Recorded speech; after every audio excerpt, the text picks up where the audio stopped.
اللہ نے خارجی معجزات دیے، ان کی ذات سے خارج باہر کے معجزات۔ اس طرح میں نے بیان کیا صالح علیہ السلام کی اونٹنی ہے، موسیٰ علیہ السلام کے لیے عصا ہے، وہ ان کی ذات سے خارج تھا۔ پر میرے محبوب کو اللہ نے ذات سے خارجی معجزات بھی دیے۔ درختوں کو جڑوں پہ چلایا، اللہ، کھجوروں سے کلمہ پڑھایا، استم حنانا سے رونے کی آواز آئی۔ میرے محبوب علیہ السلام کے لیے اللہ تبارک و تعالیٰ نے خارجی بے شمار معجزات عطا کیے۔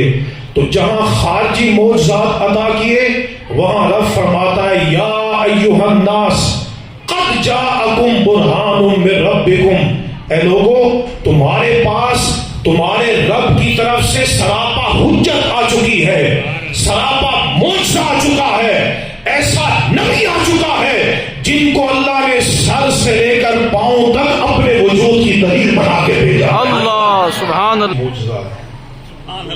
میں حضور کے چشمان اقدس کے کمالات بیان کروں تو ساری گفتگو یہیں پہ لگ جائے۔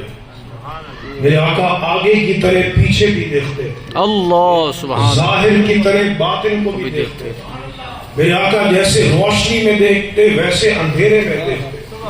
میرے آقا فرماتے ہیں ان اللہ زوالی الارض حتی رأیت مشارقها ومغاربها، اللہ نے ساری زمین میرے لیے سمیٹ دی ہے تو میں زمین کے مشرق کو بھی دیکھ رہا ہوں، زمین کی مغرب کو بھی دیکھ رہا ہوں۔ میرے آقا کی سماعت بھی معجزہ ہے، زمین پہ بیٹھے ہوں تو آسمان کے چڑچڑانے کی آواز سنتے ہیں۔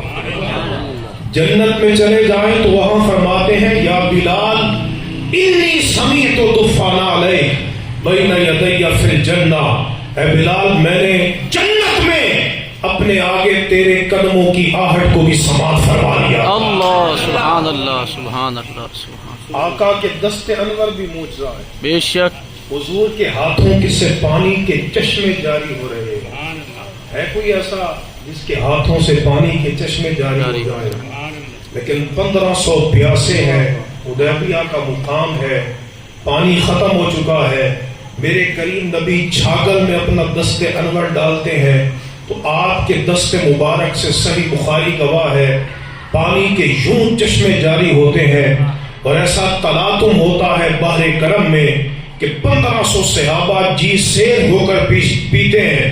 راوی سے کوئی پوچھتا ہے کہ کم کنتم، تمہاری تعداد کتنی تھی؟ تو انہوں نے جواب دیا کہ لو کننا مئۃ الف لکفانا، انہوں نے 1500 کا عدد نہیں بتایا، کہا کہ خدا کی قسم 1,00,000 پیاسا بھی ہوتا تو بحر کرم میں ایسا تلاطم تھا، 1,00,000 پیاسا بھی ہوتا تو مصطفیٰ کا امر کرم سب کی پیاس کو بجھا دے۔